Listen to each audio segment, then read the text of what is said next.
Tejano, de Úrsula K. Le Guin. Capítulo 8. Halcones. Terru regresó poco después con la respuesta de Gavilán. Dice que se marchará esta noche. Tenar la escuchó con satisfacción, sintiendo alivio al saber que había aceptado su plan, que se quitaría de encima a esos mensajeros y esos mensajes que tanto temía. Solo después de servirles a Brezo y a Terru su banquete de patas de rana, y de acostar a Terru y de cantarle, y cuando estaba sentada sola sin la luz de una lámpara ni del fuego, empezó a sentirse abatida. Él se había marchado. No tenía fuerzas, se sentía desconcertado e inseguro, necesitaba amigos, y ella lo había alejado de quienes eran sus amigos y de quienes deseaban serlo. Se había marchado y ella tenía que quedarse para evitar que los sabuesos siguieran sus huellas, para descubrir al menos si se quedarían en Gont o regresarían a Havnor en su barco. El pánico de Hed y su propia sumisión ante ese pánico empezaban a parecerle tan irracionales que le pareció igualmente irracional e improbable que se marchase realmente. Recurría a su ingenio y simplemente se ocultaría en la casa de musgo, el último lugar en toda Terramar donde un rey iría a buscar a un archimago. Sería mucho mejor que se quedara allí hasta que los hombres del rey se marcharan. Entonces podría regresar a la casa de Ogión, a su lugar.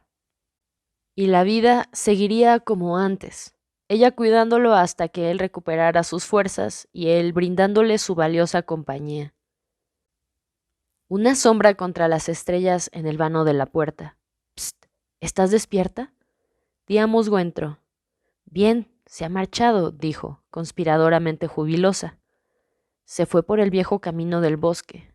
Dice que tomará un atajo hasta el camino que lleva al Valle Central, pasando por el manantial de los robles, mañana. «Bien», dijo Tenar. Más osada que de costumbre, Musgo se sentó sin que la invitaran a hacerlo. Le di una hogaza de pan y un poco de queso para el camino. «Gracias, Musgo. Fuiste muy gentil». «Señora Goja». La voz de Musgo en la oscuridad adquirió la cadencia monótona de sus salmodias y sus hechizos. «Hay algo que quería decirte, queridita, sin ir más allá de lo que puedo saber, porque sé que has vivido entre personas importantes y que has sido una de ellas, y eso me hace quedarme callada cuando lo pienso.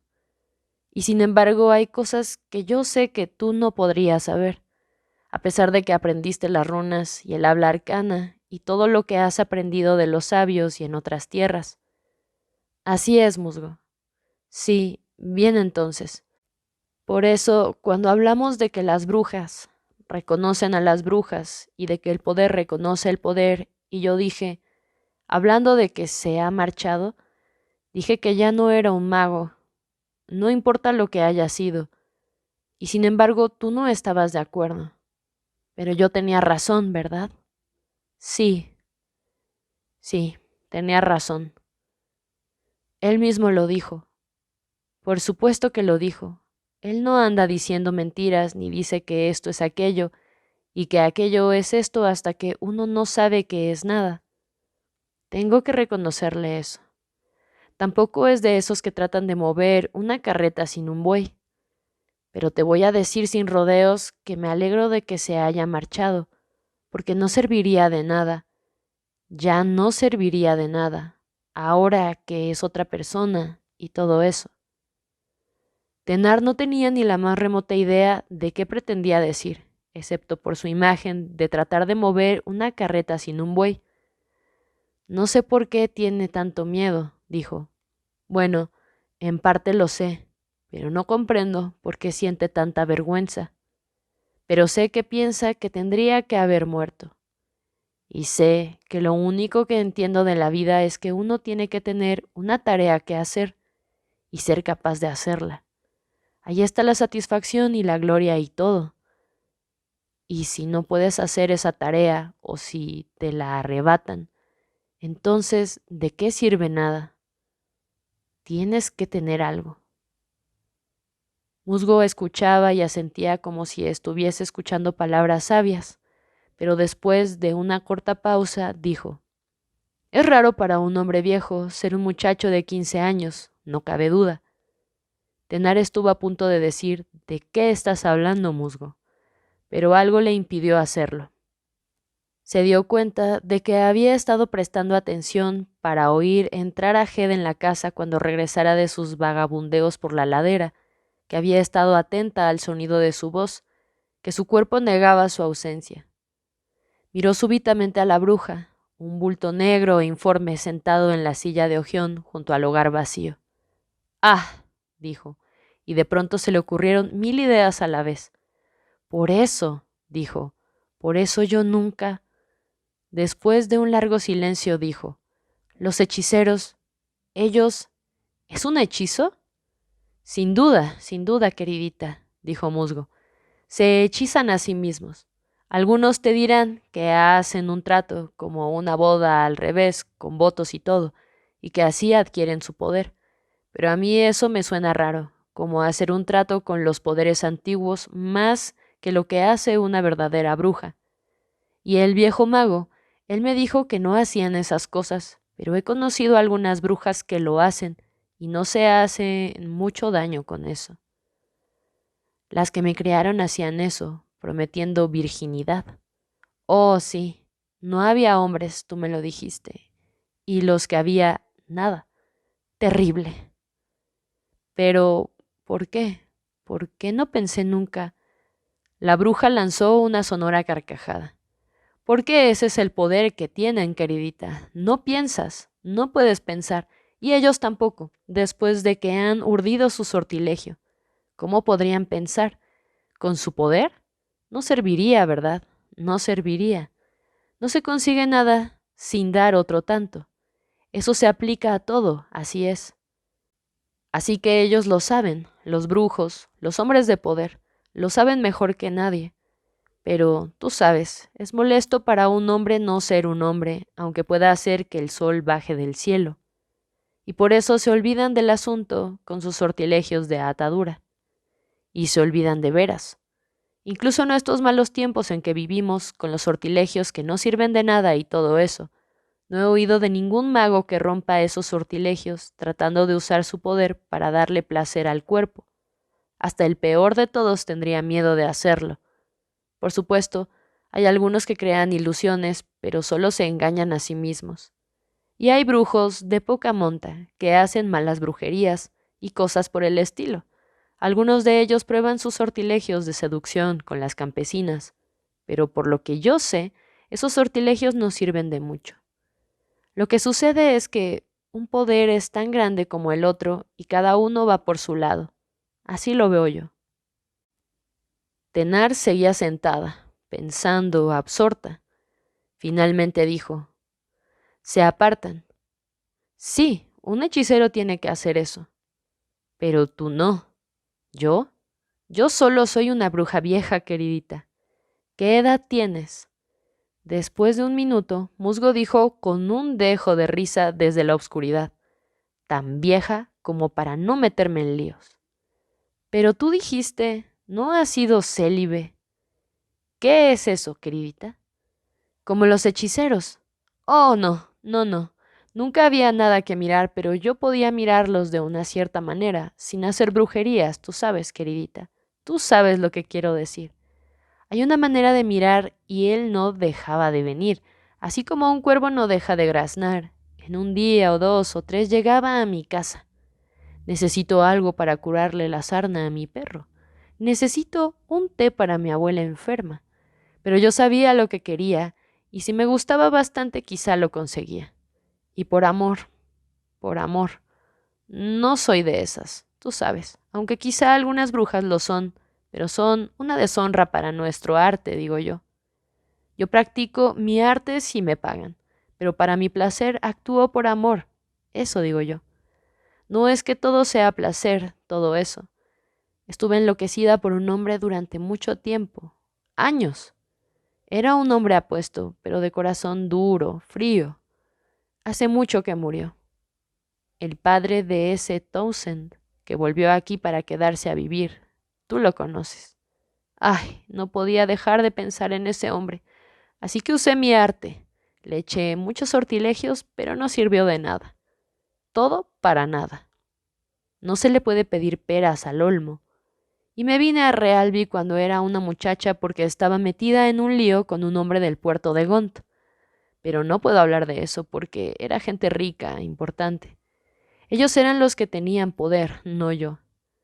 No querían que su hijo se enredara con una muchacha del pueblo como yo. Perra inmunda, me decían. Y me habrían quitado de en medio como quien mata a un gato si no me hubiera venido aquí. Pero ay, cómo me gustaba ese muchacho, con sus piernas y sus brazos redondos y suaves y sus ojos grandes, oscuros. Es como si lo estuviera viendo después de todos estos años. Se quedaron sentadas por largo rato en la oscuridad, sin hablar. Cuando tuviste un hombre, musgo, ¿tuviste que renunciar a tu poder? Ni una pizca, dijo la bruja satisfecha. Pero tú dijiste que uno no consigue nada a menos que dé. ¿Es distinto entonces para los hombres y para las mujeres? ¿Qué cosa, queridita? No sé, dijo Tenar. Me parece que nosotros hacemos casi todas esas diferencias y después nos quejamos.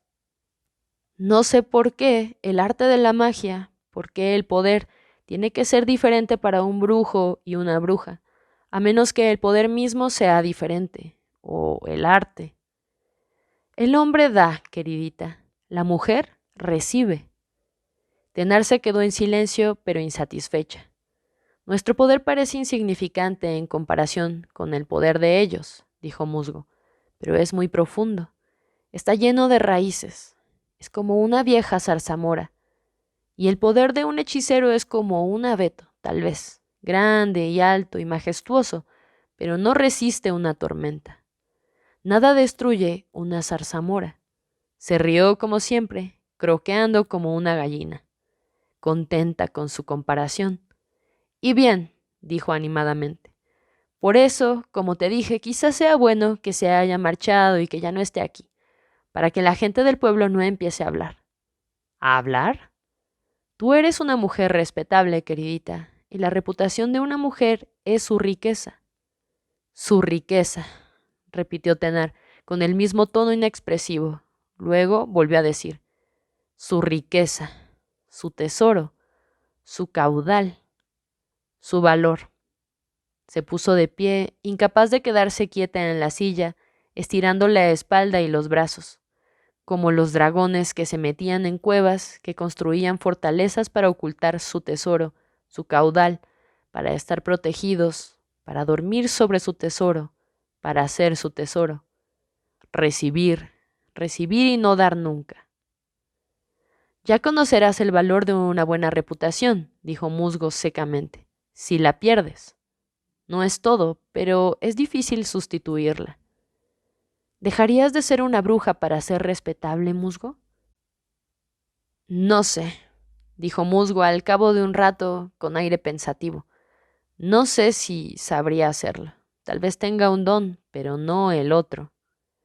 Tenar se le acercó y la cogió de las manos. Sorprendida ante ese gesto, Musgo se levantó apartándose un poco, pero Tenar dio un paso adelante y la besó en la mejilla. La vieja alzó una mano y tímidamente rozó los cabellos de Tenar. Una sola caricia, como solía hacer Ogión. Luego se alejó y dijo entre dientes que tenía que regresar a casa, y se acercó a la puerta, y desde allí le preguntó, ¿o preferirías que me quedara por los forasteros que andan por aquí? Vete, dijo Tenar, estoy acostumbrada a los forasteros. Esa noche, cuando estaba acostada tratando de dormir, volvió a internarse en los vastos torbellinos de viento y de luz, pero era una luz ahumada, roja, anaranjada y ámbar, como si el aire fuese fuego. Estaba y no estaba en ese elemento, volando en el viento y siendo el viento, el empuje del viento, la fuerza que se liberaba, y ninguna voz la llamaba. De mañana se sentó en el peldaño de la entrada a cepillarse los cabellos. No tenía los cabellos rubios como la mayoría de los cargos, tenía la tez pálida, pero los cabellos oscuros. Aún los tenía oscuros con apenas una que otra hebra gris. Se los había lavado como parte del agua que estaba hirviendo para lavar ropa, porque había decidido que ese día se dedicaría al lavado, ahora que Heath se había marchado y que su respetabilidad estaba a salvo. Se secó los cabellos al sol, cepillándolos. En la mañana cálida y ventosa, el cepillo sacaba chispas que chisporroteaban en las puntas ondulantes de sus cabellos. Terru se paró a su lado observando. Tenar se volvió y la vio tan atenta que casi temblaba. ¿Qué sucede, pajarito? Las llamas vuelan, dijo la niña, temerosa o alborozada, por todo el cielo. Son solo chispas de mis cabellos, dijo Tenar desconcertada. Terru sonreía y Tenar no sabía si había visto sonreír alguna vez antes a la niña. Terru extendió las dos manos, la mano sana y la mano quemada, como si fuese a tocar y seguir el vuelo de algo en torno a los cabellos flotantes de Tenar.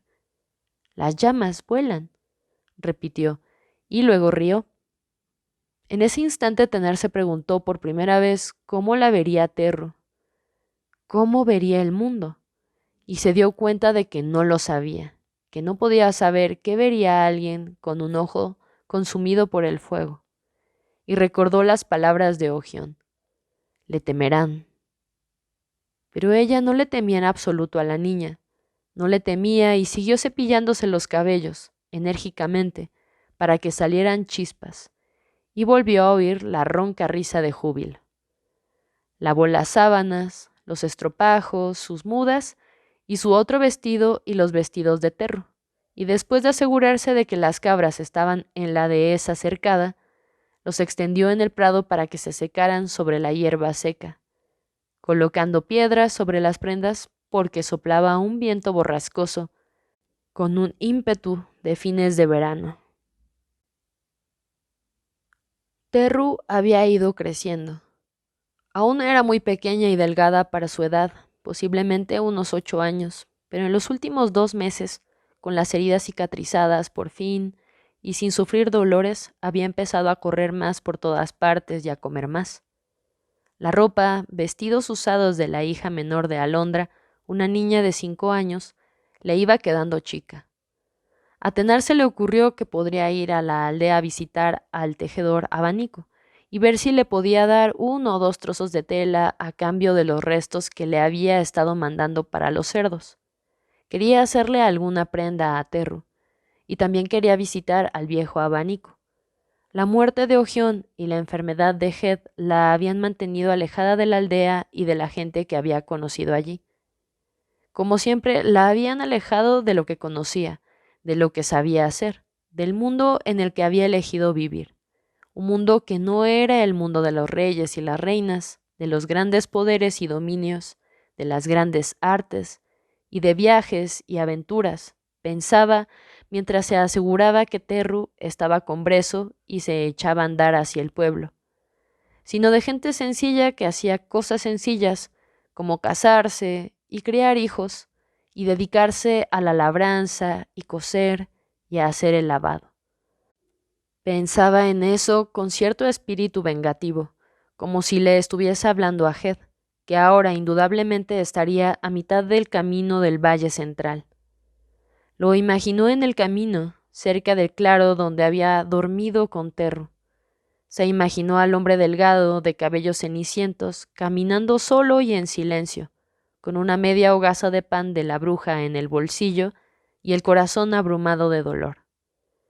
Tal vez ya sea hora de que lo descubras, pensó dirigiéndose a él. Es hora de que descubras que no aprendiste todo en Roque. Mientras lo sermoneaba mentalmente, vio otra imagen. Cerca de Heath estaba uno de los hombres que se había quedado esperándolas a ella y a Terru en el camino. Sin proponérselo dijo: «Heath, ten cuidado». Temía por él, porque no llevaba ni una vara siquiera. A quien veía no era al hombre alto con bigotes que le cubrían los labios, sino a otro de los hombres, un hombre más o menos joven con una gorra de cuero, el que había mirado detenidamente a Terru. Alzó los ojos para mirar la pequeña cabaña que había junto a la casa de Abanico, donde había vivido cuando vivía allí. Vio pasar a un hombre entre ella y la cabaña. Era el hombre al que había estado recordando, imaginando, el hombre con una gorra de cuero. El hombre pasó delante de la cabaña, delante de la casa del tejedor. No la había visto. Lo vio subir por la calle de la aldea sin detenerse. Se dirigía al recodo del camino de la colina o a la mansión. Sin detenerse a pensar por qué, Tenar lo siguió a cierta distancia hasta ver por dónde seguía. No bajó por el camino que había tomado Head, sino que siguió subiendo por la colina hasta la propiedad del señor de Realby. Entonces dio media vuelta y fue a visitar al viejo Abanico. Aunque era casi un recluso, como muchos tejedores, Abanico se había mostrado gentil con la muchacha Carga dentro de su habitual timidez y vigilante. ¿Cuántas personas habían protegido su respetabilidad?, pensó. Ahora que estaba casi ciego, Abanico tenía una aprendiza que hacía la mayor parte del trabajo. Se alegró de recibir una visita. Se sentó ceremoniosamente en una vieja silla tallada bajo el objeto que le había dado su nombre común, un enorme abanico pintado, el tesoro de su familia. Se decía que era un obsequio que le había dado un generoso pirata de los mares a su abuelo a cambio de una vela que le había tejido deprisa en un momento de necesidad. Estaba desplegado en la pared. Tan pronto como vio nuevamente el abanico, Tenar reconoció las figuras delicadamente pintadas de hombres y mujeres, con espléndidas túnicas de color rosa y jade y azul, las torres y los puentes y los pendones del gran puerto de Havnor. Solían llevar a verlo a quienes visitaban Realby. Era el objeto más refinado que había en la aldea. Todos estaban de acuerdo. Lo admiró sabiendo que eso le agradaría al viejo y porque de verdad era muy hermoso. Y él dijo: «No has visto muchas cosas que se le igualen en todos tus viajes, ¿verdad?» «No, no. En el Valle Central no hay nada que se le parezca», dijo ella. «Cuando viviste en mi cabaña, ¿te mostré alguna vez el otro lado del abanico?» «¿El otro lado? No», dijo ella, y entonces no se iba a quedar tranquilo hasta bajar el abanico, solo que ella tuvo que treparse y hacerlo, y desprenderlo con cuidado porque él no veía bien y no podía subirse a la silla. Él le iba dando instrucciones con aprehensión. Ella se lo puso en las manos y él lo escudriñó con sus ojos empañados. Lo cerró a medias para estar seguro de que las varillas no se trababan. Luego lo cerró del todo, le dio vuelta y se lo pasó a Tenar. «Ábrelo lentamente», le dijo. Ella hizo lo que le decía.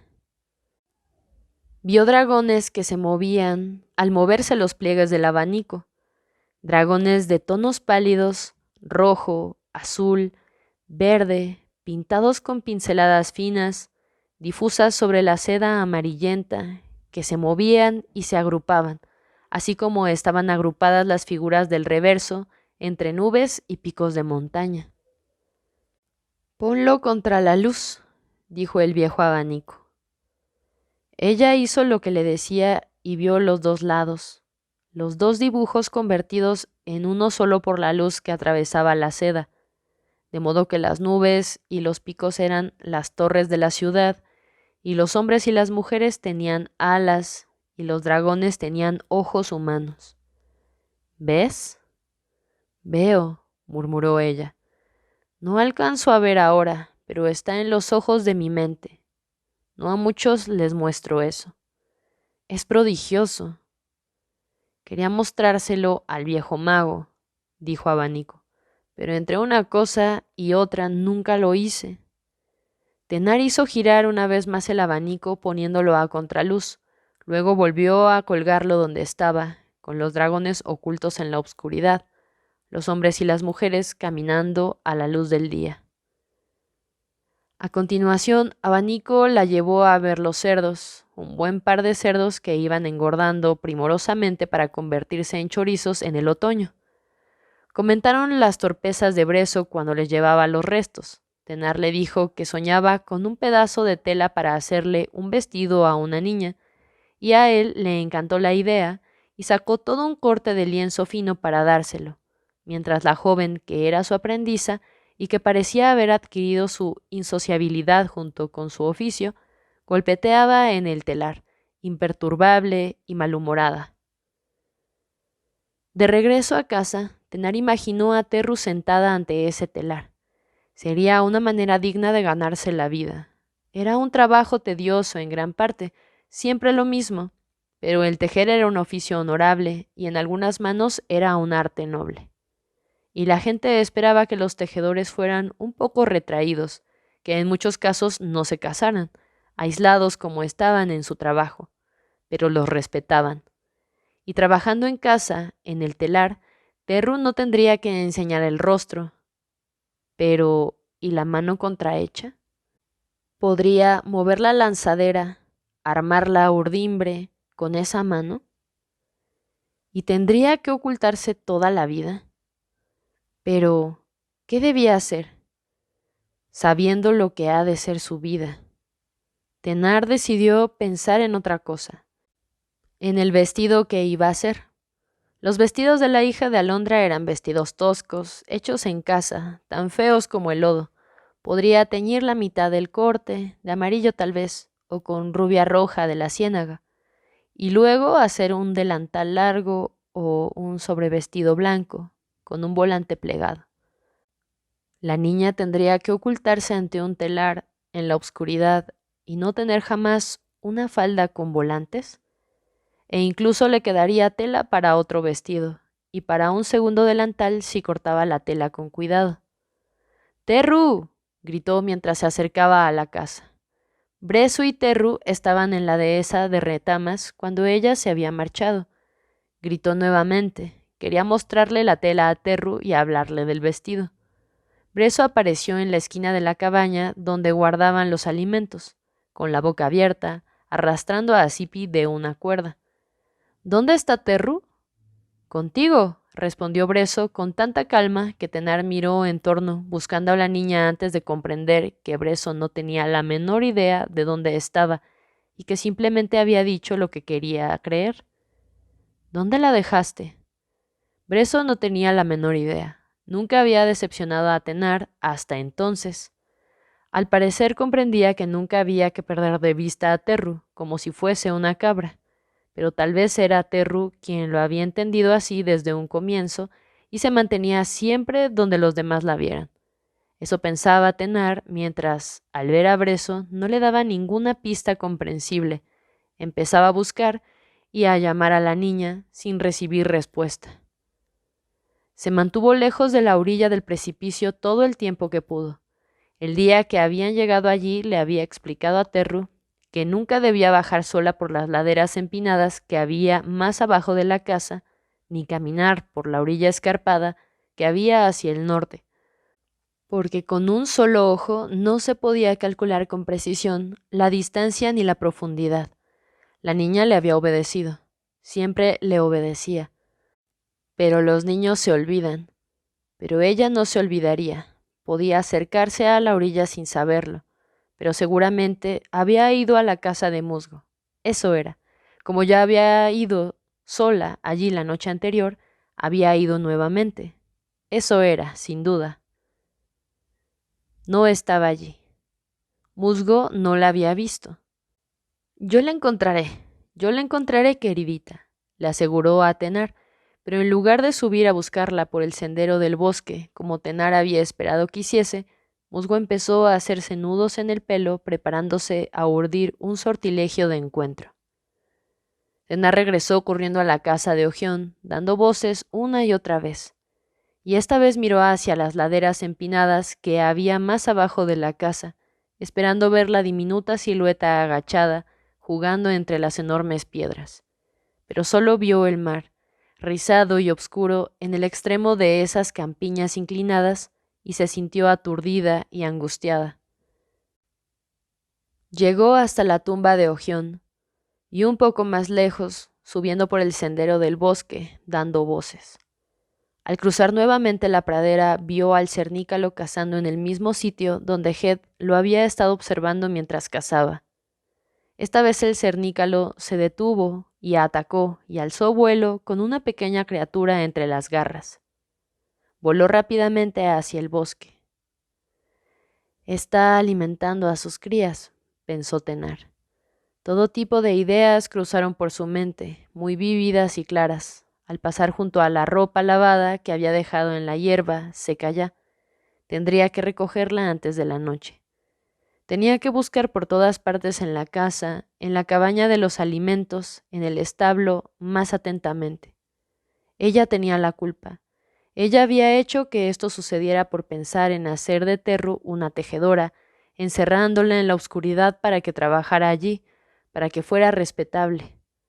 Cuando Gion le había dicho, enséñale todo, Tenar. Cuando sabía que un mal que no se puede reparar debe ser trascendido. Cuando sabía que la niña le había sido encomendada y había fracasado en su misión. No había respondido a su confianza.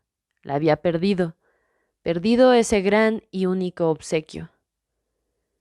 Entró en la casa después de buscar en cada rincón de las otras construcciones y miró nuevamente en el rincón y detrás de la otra cama. Se sirvió agua porque tenía la boca seca como la arena. Las 3 varas de madera que estaban detrás de la puerta, la vara de Ogión y las varas para caminar se movieron en las sombras y una de ellas dijo, «Aquí». La niña estaba agazapada en el rincón oscuro con el cuerpo encogido de tal manera que no parecía más grande que un perrito, con la cabeza inclinada hacia el hombro y las piernas apegadas al cuerpo, el ojo sano cerrado. «Pajarito, gorrioncito, llamita, ¿qué sucede? ¿Qué sucedió? ¿Qué te han hecho?» Tenar rodeó el pequeño cuerpo, cerrado y firme como una piedra, acunándolo en los brazos. «¿Cómo puedes asustarme tanto? ¿Cómo puedes esconderte de mí?» Oh, estaba furiosísima. Se echó a llorar y sus lágrimas cayeron sobre el rostro de la niña. «Ay, Terru, no te escondas de mí». Los miembros anudados se estremecieron y empezaron a aflojarse poco a poco. Terru se movió y se aferró súbitamente a Tenar, hundiendo la cara en el hueco entre el pecho y el hombro de Tenar, apegándose cada vez más hasta aferrarse desesperadamente. No lloró, nunca lloraba. Tal vez las llamas la habían dejado sin lágrimas. No tenía lágrimas, pero dejó escapar un largo sonido que parecía un sollozo, un gemido. Tenar la abrazó, acunándola. Muy, muy lentamente dejó de aferrarse con desesperación. Tenía la cabeza apoyada en el pecho de Tenar. «Dime», murmuró la mujer, y la niña dijo en su tono de débil y ronco susurro, «Él vino aquí». En un primer momento Tenar pensó que hablaba de Head, y en su mente, que seguía discurriendo con la rapidez del miedo, lo advirtió. Comprendió quién era él para ella, y esbozó una mueca burlona, pero no se detuvo, inquisidora. «¿Quién vino aquí?» La única respuesta fue una especie de estremecimiento interno. «Un hombre», dijo Tenar calmadamente, «un hombre con una gorra de cuero». Terru asintió una vez. «Lo vimos en el camino cuando veníamos hacia aquí». No hubo respuesta. «Los 4 hombres, los hombres que me hicieron enfadar, ¿te acuerdas? ¿Él era uno de ellos?» Pero recordó que Terru había estado todo el tiempo con la cabeza gacha, ocultando el lado quemado, sin alzar los ojos, como hacía siempre cuando estaba ante desconocidos. «¿Lo conoces, Terru?» «Sí». ¿De cuando vivías en el campamento al lado del río?» Asintió una vez. Tenar la apretó entre los brazos. «¿Vino aquí?», dijo, y mientras hablaba todo el temor que había sentido se convirtió en cólera, una cólera que le quemaba todo el cuerpo desde dentro como una vara ardiente. Lanzó algo parecido a una carcajada. ¡Ja! Y en ese instante recordó a Khalesin, la risa de Khalesin. Pero no era tan fácil para un ser humano y una mujer. Había que contener el fuego y había que consolar a la niña. ¿Te vio? Me escondí. Entonces, acariciándole los cabellos a Terru, Tenar dijo: Nunca te tocará, Terru. Comprende lo que te digo y créeme, nunca te volverá a tocar. Nunca te volverá a ver a menos que yo esté contigo, y entonces tendrá que enfrentarse conmigo. ¿Me entiendes, mi amor? ¿Mi preciosa? ¿Mi bonita? No tienes que temerle, no tienes que temerle. Él quiere que le temas, se alimenta de tu temor. Haremos que se muera de hambre, Terru. Lo haremos morir de hambre hasta que tenga que devorarse a sí mismo, hasta que se atragante con los huesos de su propia mano. Ajá, no me prestes atención ahora. Estoy furiosa, furiosa. Eso es todo. ¿Estoy roja? ¿Estoy roja como una agontesca? ¿Estoy roja como un dragón? Trató de bromear, y Terru levantó la cabeza, alzó los ojos para mirarla a la cara desde su rostro contraído, trémulo, devorado por el fuego, y dijo: Sí, eres un dragón rojo. La idea de que el hombre hubiese ido a la casa, hubiera estado en la casa, hubiera observado la obra de sus manos, pensando tal vez en mejorarla. Cada vez que Tenar volvía a pensar en eso, la idea surgía más como una náusea repentina, un deseo de vomitar que como un pensamiento. Pero la náusea desaparecía ante la cólera. Se levantaron y se lavaron, y Tenar se dio cuenta de que en ese preciso instante lo que más sentía era hambre. Estoy vacía, le dijo a Terru, y sirvió para las dos una abundante comida de pan y queso, habichuelas frías con aceite y hierbas, una cebolla en rodajas y chorizo seco. Terru comió bastante y Tenar comió mucho. Mientras quitaban la mesa, dijo: Por ahora, Terru, no te dejaré sola nunca y tú no te alejarás de mí, ¿de acuerdo? Y ahora deberíamos ir juntas a la casa de tía Musgo. Estaba urdiendo un sortilegio para encontrarte y ya no tiene que preocuparse de seguir haciéndolo. Pero es posible que no lo sepa. Terru dejó de moverse, le echó una mirada a la puerta abierta y retrocedió. Tenemos que entrar la ropa lavada también, cuando regresemos. Y cuando volvamos a casa te mostraré la tela que me dieron hoy para un vestido, un nuevo vestido para ti, un vestido rojo. La niña se quedó inmóvil, encerrándose en sí misma. Si nos ocultamos, Terru, le damos de comer. Nosotras vamos a comer y haremos que se muera de hambre. Ven conmigo. El cruzar esa puerta que conducía al exterior era una barrera, un obstáculo insuperable para Terru. Retrocedió, ocultó la cara, comenzó a temblar, se tambaleó. Era cruel obligarla a cruzar. Era cruel obligarla a salir de su escondite, pero Tenar se mostró implacable. «Ven», dijo, y la niña salió. Tomadas de la mano, atravesaron los campos hacia la casa de Musgo. Terru levantó la cabeza una o dos veces. Musgo no se sorprendió al verlas, pero tenía una expresión extraña, cautelosa. Le dijo a Terru que entrara en la casa a mirar los polluelos de la gallina de cogote emplumado y que eligiera 2 para llevarse. Y Terru desapareció de inmediato en el interior de ese refugio. No había salido de la casa, dijo Tenar. Estaba escondida. Hizo bien, dijo Musgo. ¿Por qué?, le preguntó Tenar con dureza. No estaba de humor para escondites. Hay seres rondando por aquí, dijo la bruja, no ominosamente, sino con inquietud. Hay bribones rondando por aquí, dijo Tenar, y Musgo la miró y se apartó un poco de ella. Ea, vamos, dijo. Ea, queridita, estás rodeada de fuego, Tienes un brillo de fuego alrededor de la cabeza. Urdí el sortilegio para encontrar a la niña, pero no salió bien. Por alguna razón se desvió y no sé si ya se acabó. No sé qué pensar. Vi seres extraordinarios. Buscaba a la pequeña, pero los vi a ellos volando por las montañas, volando en las nubes. Y ahora tienes eso alrededor, como si te ardieran los cabellos. ¿Qué anda mal? ¿Qué pasa? Un hombre con una gorra de cuero, dijo Tenar. Un jovenzuelo, bien parecido. Tiene el hombro de la chaqueta descosido. ¿Lo has visto? Musgo asintió. Lo contrataron en la mansión para regar. Te dije que ella... Tenar echó una mirada hacia la mansión. ¿Andaba con una mujer y 2 hombres? Es uno de ellos. ¿Uno de los que...? Sí. Musgo se quedó inmóvil como una talla en madera de una vieja, rígida como un bloque. No sé, dijo finalmente.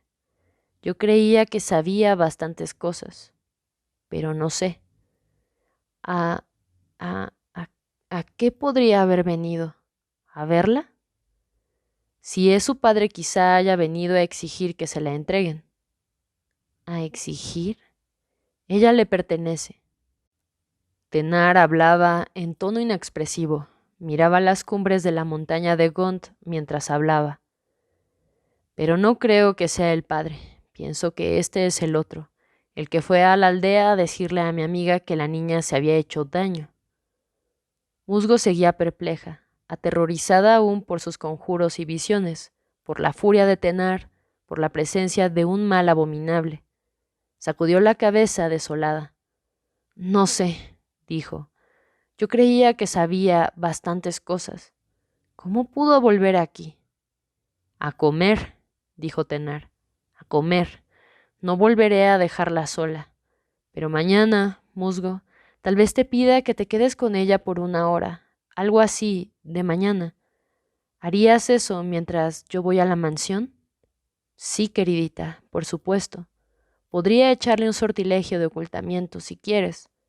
Pero allá están ellos, los hombres importantes de la ciudad del rey. Perfecto, entonces. Podrán ver cómo vive la gente del pueblo, dijo Tenar, y Musgo se apartó de ella nuevamente, como si se alejara de un torrente de chispas, de un incendio que el viento llevara hacia ella.